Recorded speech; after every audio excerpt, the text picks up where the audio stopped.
আসসালামু আলাইকুম এভরিওয়ান। তোর অপেক্ষায় গল্পের ৮ নম্বর পার্ট। আর আজকে তো সবার এইচএসসি পরীক্ষার রেজাল্ট দিছে। তো আমার যারা এইচএসসি পরীক্ষার্থী আছো, তোমাদের রেজাল্ট কেমন হয়েছে তা একটু কমেন্টে জানাইও। আর সব থেকে মূল কথা, রেজাল্ট কোনো কিছু নির্ধারণ করতে পারে না। তো যাই হোক, রেজাল্ট ভালো হোক বা খারাপ, কেউ মন খারাপ করবা না। তো চলো বেশি কথা না কইয়া গল্প শুরু করা যাক। কলেজে এসে কলেজ গেট দিয়ে ঢুকার পর এমন কিছু হবে সেটা আমি কখনো ভাবতে পারিনি। আমি কলেজে ঢুকে মামুন সেখানে বসেছিল। সেই দিকে যাওয়ার পথে হঠাৎ কেউ একজন এসে আমাকে জড়িয়ে ধরে বলতে লাগলো, শুভ, তুমি এতদিন কোথায় ছিলে? জানো, তোমাকে ছাড়া আমার প্রতিটা মিনিট ঘন্টার মতো যাচ্ছে, আর প্রতিটা ঘন্টা দিনের মতো করে যাচ্ছে।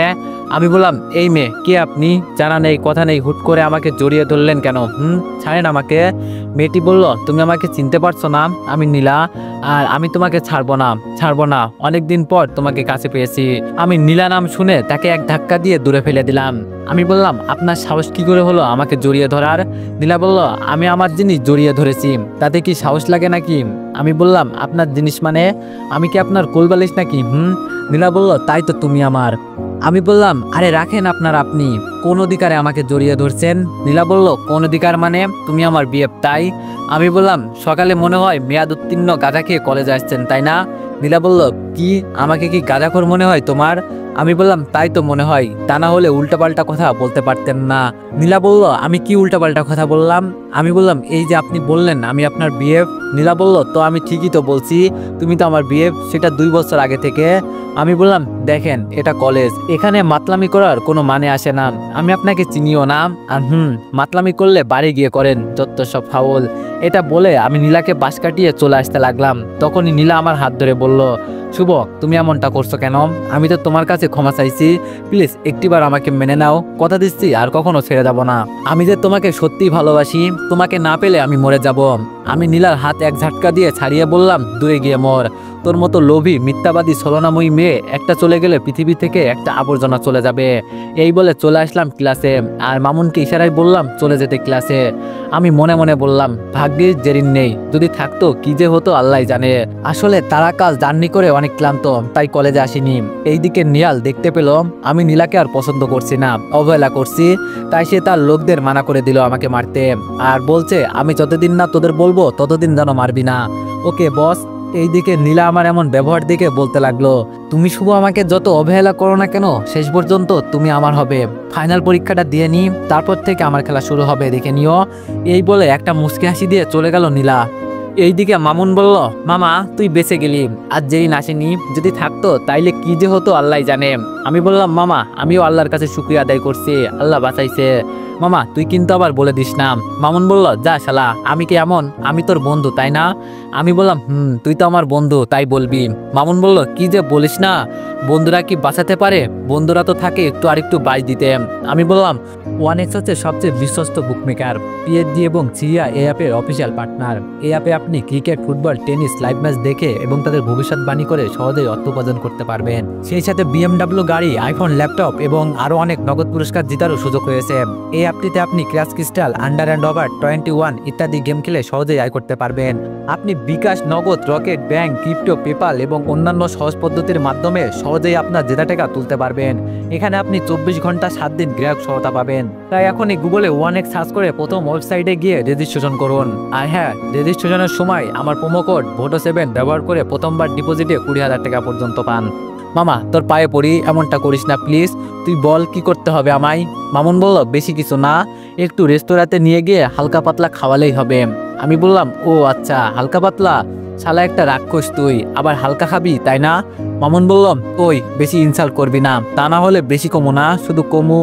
আমি বললাম, থাক মামা, আর কিছু কইতে হবে না, তুই হালকা পাতলা খাস। মামুন বলল, এই তো আমার লক্ষ্মী বন্ধু। আমি বললাম, হয়েছে, আর আদর দেখাতে হবে না, এখন ক্লাস কর। আমি তো মনে মনে বলতাছি, মামা একেবারে পেট ভরে খাওয়ামো দেখিও। এটা বলেই দুইজন ক্লাস করতে লাগলাম। তারপর একে একে সব ক্লাস করে মামুনকে নিয়ে একটা রেস্টুরেন্টে গেলাম। আমি বললাম, মামা নে কি খাবি খা। মামুন বলল, আচ্ছা ওয়েটারকে ডাক দিই কেমন?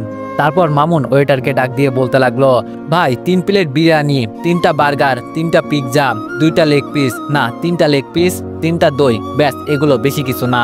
এতে বলে কি এগুলো কি বেশি কিছু না? আচ্ছা মামা তুই সব 3টা কেন নিলি? আমরা তো 2 জন। মামুন বলল, আরে হালা এটা বুঝোস না, একটা করে তুই আর 2টা আমি। আমি বললাম, ওরে বাটপার, তুই তো আজ আমারে দিয়া থালা বাসন মাজানোর প্ল্যান করে আসছিস মনে হয়। মামুন বলল, আরে মামা বন্ধুর জন্য এটা করতে পারবি না?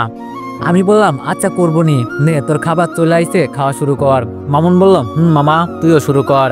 তারপর মামুন আর আমি খাওয়া শুরু করলাম। আর এইদিকে এতে খাদকের মতো খাচ্ছে, মনে হয় আজ 3 দিন ধরে না খেয়ে আছে।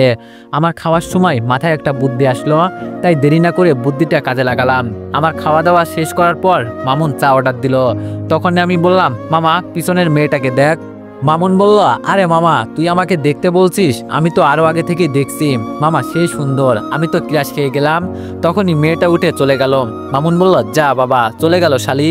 তারপর আমরা চা খেয়ে বিল দিতে গেলাম। শালার বিল দেখে আমার মাথায় হাত, 2000 টাকা বিল। তারপর আর কি অনেক কষ্ট করে আস্তে আস্তে পকেট থেকে টাকাগুলো বের করে দিয়ে দিলাম। তারপর মামুনকে বিদায় দেওয়ার সময় বললাম, মামা বেঁচে থাকলে কাল কলেজে দেখা হবে। মামুন বলল, আচ্ছা মামা। তারপর যে যার বাসায় চলে গেলাম। একটু পর বাসায় এসে ফ্রেশ হয়ে ঘুমিয়ে গেলাম। আম্মুকে বলে দিয়েছিলাম বাইরে থেকে খেয়ে এসেছি। বিকালবেলায় বুকে ভারী কিছু অনুভব করতে ঘুম ভেঙে গেল। আমি চোখ খুলতে দেখতে পেলাম জেরিন আমার বুকে ঘুমাচ্ছে। কি নিষ্পাপ মায়াবী চেহারা, মনে হচ্ছে আমার বুকে একটা বাচ্চা ঘুমাচ্ছে। আমি তো জেরিনের ঘুমন্ত চেহারা দেখে আবার তার উপর ক্র্যাশ খেয়ে গেলাম। পড়েছি তোমার এই ঘুমন্ত মায়াবী চেহারের মায়াতে, কাটে না এই মায়াবেলা অবহেলাতে। পড়তে চাই তোমার এই মায়াবী চেহারের প্রেমে, আর তুমি থাকবে আমার মনের গহিনে গহিনে প্রিয়। ওই ওই এইভাবে কি দেখো? আমি বললাম, তোমার ঘুমন্ত চেহারা।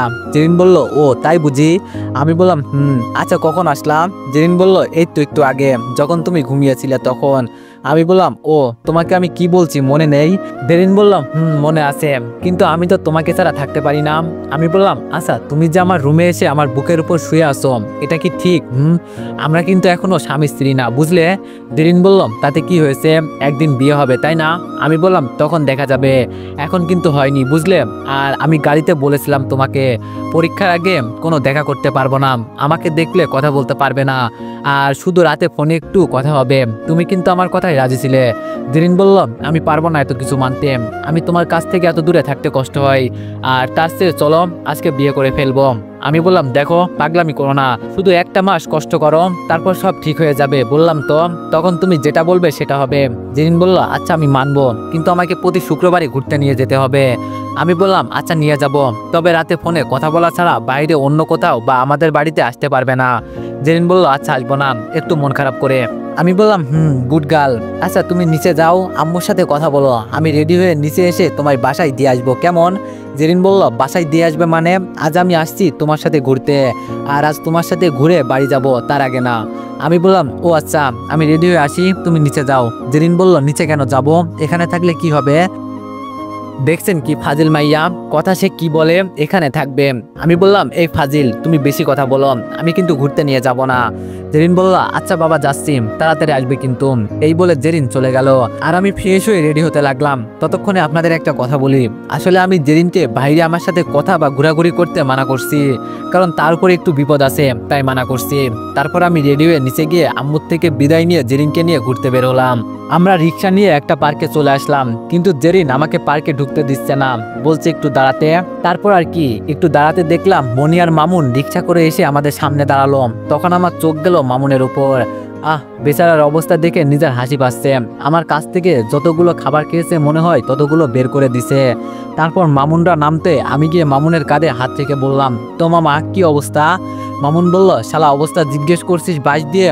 আল্লাহর কাছে দোয়া করি আল্লাহ তোকে যেন তোর বউ এমন ভাবে পিটাই। শালা দেখ পুরো গাল লাল করে ফেলছে, দাঁত মনে হয় ভেঙে গেছে, আর কত জায়গায় না মারছে, তোকে কিভাবে যে দেখাই। আমি বললাম, তা ঠিক হয়েছে, টাকা তাহলে উসুল হয়েছে।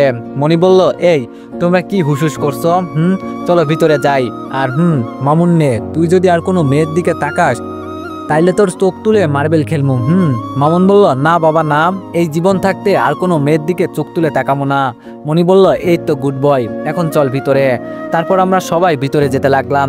এখন আপনাদের একটা কথা বলি, মামুনের এই অবস্থা হওয়ার কারণ হলো, যখন আমি বলছি মামা দেখ মেয়েটা কি সুন্দর, তখন থেকে একটা রেকর্ড করছিলাম। আমি আমারটা কেটে সব ওর কথা রেখে মনি আপুর কাছে পাঠিয়ে দিলাম। তারপর বাকিটা ইতিহাস। আমরা অনেকক্ষণ ঘোরাঘুরি করে সন্ধ্যায় যার যার বাসায় চলে গেলাম। এইভাবে কেটে গেল 15 দিন। এই 15 দিনে আমি জেরিনকে যেইভাবে বলছি সেইভাবে আমার কথা শুনছে। আমরা কলেজে দেখা হলে কথা বলতাম না, কারোর দিকে তাকাতাম না, এবং আমিও জেরিনের কথা মতো প্রতি সপ্তাহে ঘোরাঘুরি মজা করতাম। কিন্তু আমার একটা কথা মাথায় ধরছে না, নীলাকে আমি কলেজে এই 15 দিন একবারও দেখিনি। তার কি হয়েছে সেটা জানার প্রয়োজন মনে করিনি আমি। আজ থেকে আমার ইয়ার চেঞ্জ পরীক্ষা, তাই প্রথম দিন মা বাবার কাছ থেকে দোয়া নিয়ে পরীক্ষা দিতে গেলাম। আমি আর মামুন একসাথে পড়েছি। সে আমার এক টেবিল সামনে আর আমি তার পিছনে। দুইজন একে অপরের সাথে কথা বলে ভালোভাবে লিখে প্রথম পরীক্ষা শেষ করলাম। এইভাবে আমি আর মামুন দুইজন মিলেমিশে সব পরীক্ষা ভালোভাবে দিলাম। আরে দুইজন মিলে মানে আমি আর মামুন একটা চুক্তি করেছিলাম, সিলেবাসের অর্ধেক মামুন পড়বে আর অর্ধেক আমি। তারপর আমার যেটা কমন পড়বে সেটা মামুনকে, আর মামুনের যেটা কমন পড়বে সেটা আমাকে দেখাবে। বুদ্ধিটা কেমন জানাবেন। এইদিকে আমার পরীক্ষা শেষ হওয়ার 5 দিন পর জেরিনের এইচএসসি পরীক্ষা শুরু হবে। আর জেরিন আমাদের এখানে শুধু ক্লাস করার জন্য এই কলেজে ট্রান্সফার হয়েছে। পরীক্ষা দিবে তার ওখান থেকে। আর জেরিন চলে যাবে। মনটা খুব খারাপ। এই 15 দিন কেমনে তাকে না দেখে থাকবো, তার সাথে কথা না বলে থাকবো। আমার দিন চলবে কেমনে? যখন থেকে তুমি আমার জীবনে পা রেখেছো, তুমি আমাকে ভালোবেসে উষ্ণতা এবং প্রচুর মূল্যবান সময় দিয়ে সজ্জিত করেছো প্রিয়। মনটা বলতে চাইছে জেরিন তুমি আমাকে ছেড়ে যেও না, কিন্তু বলতে পারছি না। এটা তার ক্যারিয়ারের ব্যাপার, আর চলে যাবে। তাই থেকে বিদায় দিতে আমি রিয়েলিটি শোনে আসছিলাম। এখন বিকাল 4:30, 5টা বাজে ট্রেন ছেড়ে দিবে। এখন আমরা স্টেশনে দাঁড়িয়ে। জেরিন অনেক কান্নাকাটি করছে, এমন মনে করছে যেন আমাদের আর দেখা হবে না। জেরিন আমাকে জড়িয়ে ধরে বলছে, ওই শুভ, আমি যাবো না, আমার পরীক্ষা দেওয়া লাগবে না, আমি তোমার কাছে থাকতে চাই। আমি আর কিছু চাই না, তুমি আমার পাশে থাকলে আমার আর কিছু লাগবে না। আমি বললাম জেরিন পাগলামো করিও না প্লিজ, পরীক্ষার পরে তুমি আবার আমার কাছে চলে এসো। বেশি দিন না তো, 15 দিন, একটু কষ্ট করো, তারপর সব ঠিক হয়ে যাবে। জেরিন বলল, আমি না তোমাকে একা ছাড়তে মন চাইছে না। যদি তোমাকে হারিয়ে ফেলি, তুমি যদি অন্য কারো হয়ে যাও, তখন আমার কি হবে? এই তখন কিন্তু আমি আর বাঁচবো না, এই বলে দিলাম। আমি বললাম, এই পাগলি, তুমি আমাকে হারাবে কেন? আমি তোমার থাকবো, তোমার আছি আজীবন তোমার থাকবো। আর ভুলেও মরার চিন্তা করো না। তুমি মরে গেলে আমার কি হবে? জেরিন বলল, সত্যি বলছো তুমি আমার থাকবে? আমি বললাম, সত্যি সত্যি সত্যি 3 সত্যি। এখন সুন্দর মতো বাড়ি গিয়ে মন দিয়ে পরীক্ষা দিবা, কেমন? জেরিন একটা হাসি দিয়ে বলল, আমি বললাম, এই ট্রেন ছেড়ে দিবে, তাড়াতাড়ি ওঠো গিয়ে। জেরিন বলল, না উঠবো না, আগে আমার কপালে একটা পাপ্পি দাও, পাগলি একটা। তারপর আমি জেরিনের কপালে আলতো করে একটা পাপ্পি দিয়ে বললাম, হয়েছে এইবার, এখন ট্রেনে উঠো গিয়ে। জেরিন বলল, হয়েছে। এটা বলে জেরিন আমার গালে কিস করে ট্রেনে উঠে গেল। এটা কি হলো? জেরিন ট্রেনের দরজার সামনে দাঁড়িয়ে বলল, তুমি আমাকে দিছো আর আমারটা বাকি থাকবে কেন? আমিও দিয়ে দিলাম। আমি মুচকে একটা হাসি দিয়ে হাত ইশারায় জেরিনকে বিদায় দিয়ে দিলাম, আর জেরিনও আমাকে বিদায় দিচ্ছে। আমি যতদূর জেরিনকে দেখছিলাম ততদূর জেরিনের দিকে তাকিয়েছিলাম। জেরিনের সাথে আমার অল্প দিনের প্রেম হলো, আমার মনে হয় আমি তাকে 1000 বছর আগে থেকে ভালোবাসি। সে যত দূরে যাচ্ছে, আমার মনে হয় আমার প্রাণটা দূরে চলে যাচ্ছে। একদিন আপনার এমন কারোর সাথে দেখা হয়ে যাবে যে আপনার অতীত নিয়ে চিন্তা করবে না, কারণ সে আপনার ভবিষ্যৎ হয়ে আপনার সাথে থাকতে চাইবে। জেরিন এমনই। আমার প্রিয় ভালোবাসা, তোমার সাথে থাকা প্রত্যেকটি মুহূর্ত এবং প্রতিটা মিনিট আমার লাইফে এক অসাধারণ স্বপ্ন সত্যি হওয়ার মতো। আমি সবসময় তা করব এবং সবসময় তোমাকে ভালোবেসে যাব, তুমি যত দূরে যাও না কেন। তারপর জেরিনকে বিদায় দিয়ে আমি বাড়ি চলে আসলাম। বাসায় এসে ফ্রেশ হয়ে শুয়ে থাকলাম। মন খারাপ, কিছু ভালো লাগছে না, তাই ফোনটা বের করে গেম খেলতে লাগলাম। গেম খেলতে খেলতে রাত 9টা বেজে গেল। আমি টেরও পেলাম না। তখন আম্মু খাবার খেতে ডাকলো, তাই খাবার খেতে গেলাম। খাবার খেয়ে রুমে এসে কিছুক্ষণ ফোন টিপতে জেরিন কল দিল, মনে হয় বাসায় চলে গিয়েছে। আমি বললাম, হ্যালো, বাসায় গিয়েছো? জেরিন বলল, খাওয়া দাওয়া হয়েছে? আমি বললাম, হয়েছে। তোমার? জেরিন বলল, হয়েছে। এই শোনো না, আমার এখানে ভালো লাগছে না, তুমি আমাকে নিয়ে যাও। আমি বললাম, এই জেরিন, মাত্র 15 দিন, এরপর একেবারে নিয়ে আসবো। এখন ভালোভাবে পড়ো আর ভালো রেজাল্ট করতে হবে। আরেকটা কথা। জেরিন বলল, কি? আমি বললাম, আমার আব্বু বলেছে তুমি আমাকে বিয়ে করতে হলে পরীক্ষায় A+ পেতে হবে, তা না হলে বিয়ে দিবে না। জেরিন বলল, কি? এটা বলছে? তাহলে ফোন রাখো জান, তোমার সাথে একেবারে পরীক্ষা শেষ হলে কথা বলবো। আমি বললাম, তোমার আবার কি হলো? জেরিন বলল, ওমা, তোমার সাথে এইভাবে কথা বললে A+ পাবো নাকি? এখন রাখো, তোমাকে বিয়ে করতে হলে আমাকে যে করেই হোক A+ আনতে হবে। এই ফোন রাখো রাখো বলে আমাকে একটা কিস দিল। 15 15 দিনের কিস একদিনে দিয়ে দিলাম, কিছু মনে করো না, আমাকে A+ আনতে হবে, আল্লাহ হাফেজ। এই বলে ফোনটা কেটে দিল। এইদিকে তার এইরকম কথা শুনে আমি হাসবো নাকি কান্না করব আমি নিজেও ভাবতেছি। সে আমাকে পাওয়ার জন্য এইরকম পাগল, ভাবতে অবাক লাগছে। আসলে বাবা এমন কোনো কথাই বলিনি। আমি যদি এমন না বলতাম তাইলে সে আমার সাথে প্রতিদিন কথা বলতে চাইতো, আর কথা বলতে না পারলে ওর পড়ালেখার সমস্যা হতো, তাই এমনটা বললাম। এগুলো বলতে বলতে ঘুমিয়ে গেলাম, কারণ কাল থেকে আব্বুর অফিসে যাব। এখন তো কলেজ বন্ধ, তাই আব্বু বলছে অফিসে যেতে।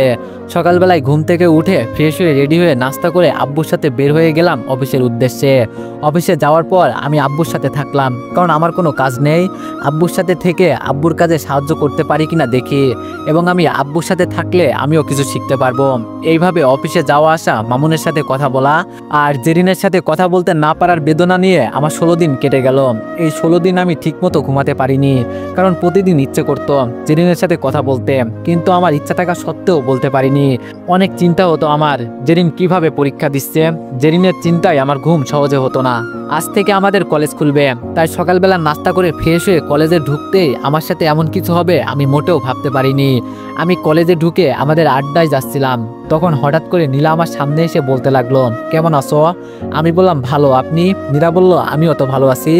আমি বললাম কিছু বলবেন? নীলা বলল কিছু তো বলতেই আসছি, না হলে কি আসতাম? অনেকদিন তোমার সাথে কথা বলিনি, শুধু পরীক্ষার জন্য। অনেক দিনের কথা আজ একসাথে বলবো। আমি বললাম কি বলবেন বলেন, আমার ক্লাস আছে।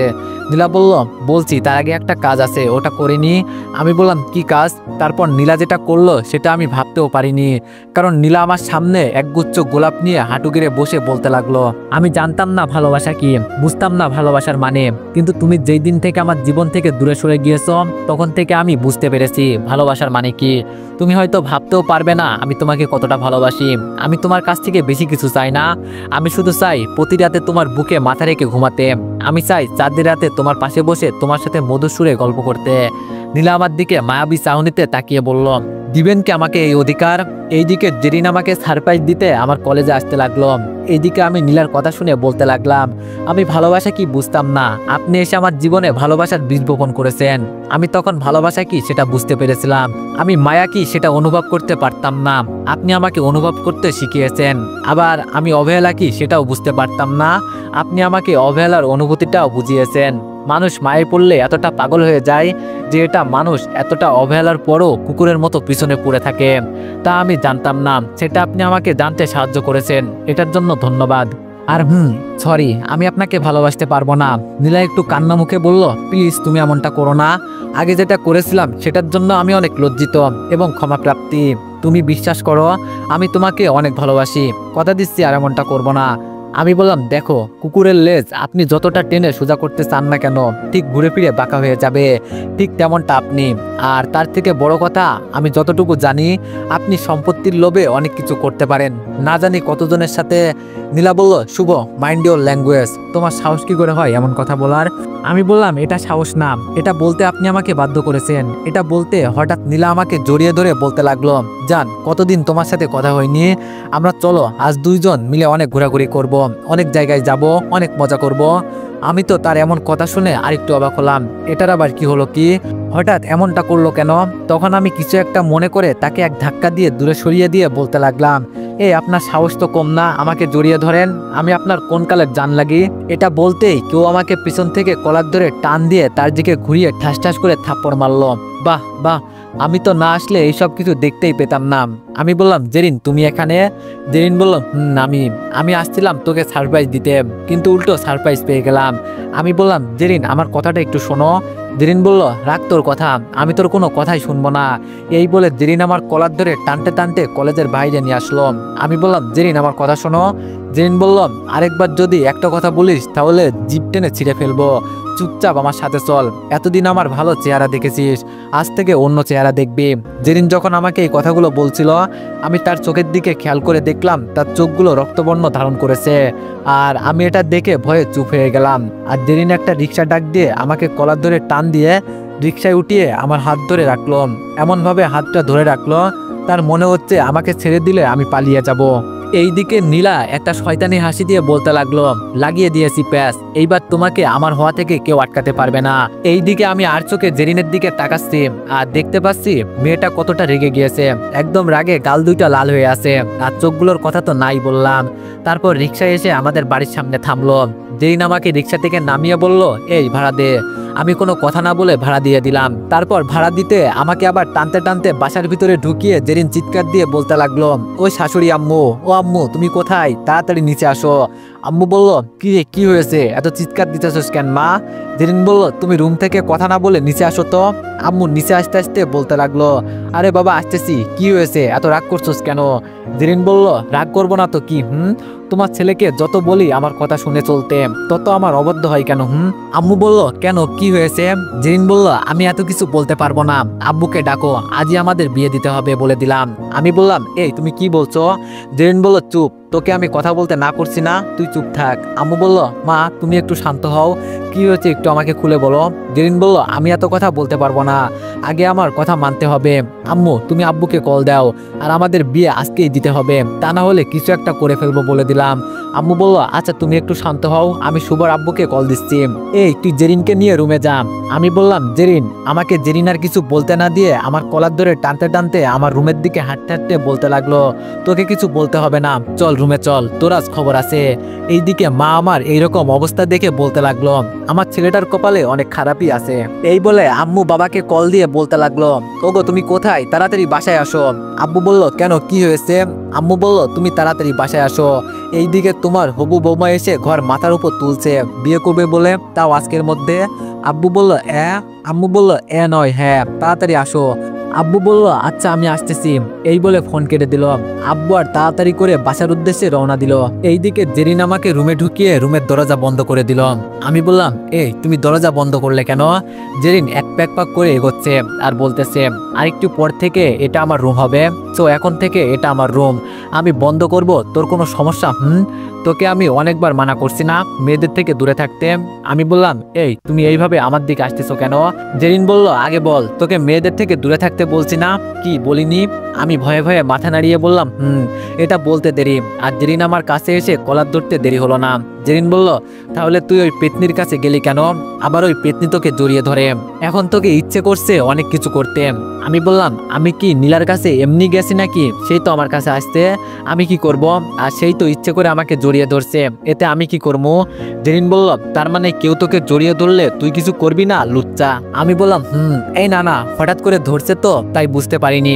এরপর তুমি দেখোনি আমি তাকে ধাক্কা দিয়ে ফেলে দিলাম। জেরিন বলল, আমার কথা হচ্ছে ওই মেয়ে তোকে ধরবে কেন? ধরার আমি আছি তাই না? আমি বললাম, সেটা ওই মেয়েকে জিগাও গিয়ে। জেরিন বলল, তুই চুপ থাক, এখন রেডি থাক বিয়ে করার জন্য, আজ তোকে বিয়ে করব। আমি বললাম, এই এটা কি বলছো? হঠাৎ করে হবে নাকি? একটু সময় দাও, ভালো করে বিয়েটা না হয় করব।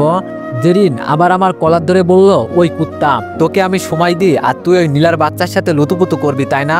আমি বললাম, তুমি একটু বেশি বোঝো, আমি এটা বলছি, আসলে আমি তো এখনো ছোট আর বেকার, তার থেকে বড় কথা আমার সামনে ফাইনাল পরীক্ষা আছে, তাই বলছি কি সবকিছু শেষ করে। জেরিন বলল, থাক আর কিছু বলতে হবে না, আমি আর একটা কথাও শুনতে চাই না, আজ বিয়ে হবে মানে আজই হবে, আর একটা কথা বললে তোর খবর আছে।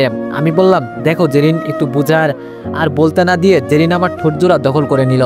তো এভরিওয়ান, সবাই নেক্সট পার্টের জন্য অপেক্ষা করো, আর সবাই একটু বেশি বেশি লাইক আর কমেন্ট করে দিও। ধন্যবাদ।